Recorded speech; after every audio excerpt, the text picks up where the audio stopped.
Assalamualaikum warahmatullahi wabarakatuh. Raditu billahi rabba wa bil islami dina wa bi Muhammadin nabiyya wa rasulah. Rabbi shrah li sadri wa yassir li amri wahlul 'uqdatam min lisani yafqahu qawli. Perkenalkan, saya Siti Aisyah dari program studi kewirausahaan akan menjelaskan sedikit mengenai pertumbuhan ekonomi Indonesia. Pertumbuhan ekonomi adalah peningkatan output barang dan jasa dalam suatu periode dan diukur lewat produk domestik bruto atau PDB.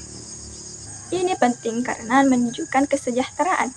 Makin tinggi PDB, makin tinggi pendapatan rata-rata, sehingga lapangan kerja pun bertambah dan kemiskinan bisa ditekan. Lalu, bagaimana kondisi ekonomi Indonesia saat ini? Mari kita lihat tren terbarunya. Di kuartal pertama 2025, pertumbuhan ekonomi tercatat 4,87%. Angka ini menunjukkan kontraksi dibanding kuartal sebelumnya. Nilai PDB mencapai 5.665,9 triliun rupiah. Beberapa sektor utama yang menopang pertumbuhan ini adalah industri pengolahan, perdagangan, transportasi, dan konsumsi rumah tangga. Tapi sayangnya, tren ini tidak terlepas dari pengaruh tantangan global yang cukup berat. Indonesia menghadapi ketidakpastian global, seperti suku bunga yang tinggi, konflik geopolitik, penurunan ekspor, dan perubahan tarif perdagangan. Meski begitu, ada dua faktor utama yang masih mampu menjaga daya tahan ekonomi kita. Pertama, investasi di sektor infrastruktur dan industri masih tinggi. Kedua, konsumsi dari kelas menengah menopang daya beli dalam negeri. Keduanya memperkuat nilai tambah domestik. Lalu, seperti apa proyeksi pertumbuhan ke depan dan bagaimana posisi Indonesia di kawasan Asia Tenggara? Pemerintah memproyeksikan pertumbuhan sebesar 5% di 2025, sedikit lebih tinggi dari prediksi IMF dan Bank Dunia. Indonesia juga masih berada di atas rata-rata Asia Tenggara, meskipun Vietnam dan Filipina tumbuh lebih cepat. Tentu saja, di balik angka-angka itu, ada isu sosial penting yang perlu kita cermati, yaitu meskipun tingkat kemiskinan menurun, tetapi kesenjangan antar wilayah masih terasa. Kualitas tenaga kerja juga harus ditingkatkan melalui pendidikan vokasi. Nah, untuk menjawab berbagai tantangan ini, pemerintah menyiapkan beberapa strategi utama. Pemerintah mengandalkan stimulus fiskal, investasi infrastruktur, dan digitalisasi ekonomi.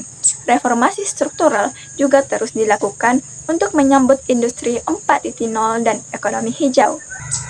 Lalu, apa saja tantangan jangka panjang yang masih harus diwaspadai? Indonesia harus menjaga stabilitas makro, meningkatkan produktivitas nasional, memperluas ekspor non-migas, dan beradaptasi dengan transformasi industri global.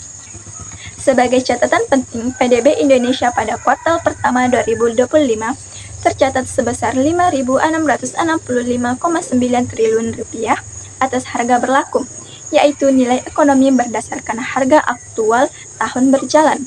Sementara itu, 3.264,5 triliun rupiah atas harga konstans yang digunakan untuk mengukur pertumbuhan real dengan menghilangkan pengaruh inflasi. Singkatnya, harga berlaku mencerminkan nilai ekonomi saat ini, sedangkan harga konstan menunjukkan pertumbuhan real dari tahun ke tahun tanpa pengaruh inflasi.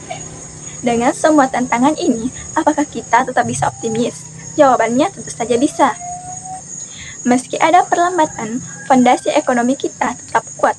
Dengan inovasi, investasi strategis, dan reformasi berkelanjutan, kita punya peluang tumbuh lebih tinggi pada 2026 dan 2027.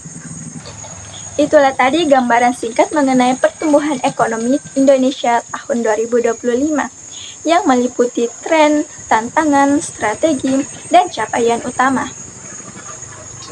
Semoga informasi ini memberi pemahaman yang lebih utuh tentang arah ekonomi kita. Sekian dari saya. Wassalamualaikum warahmatullahi wabarakatuh.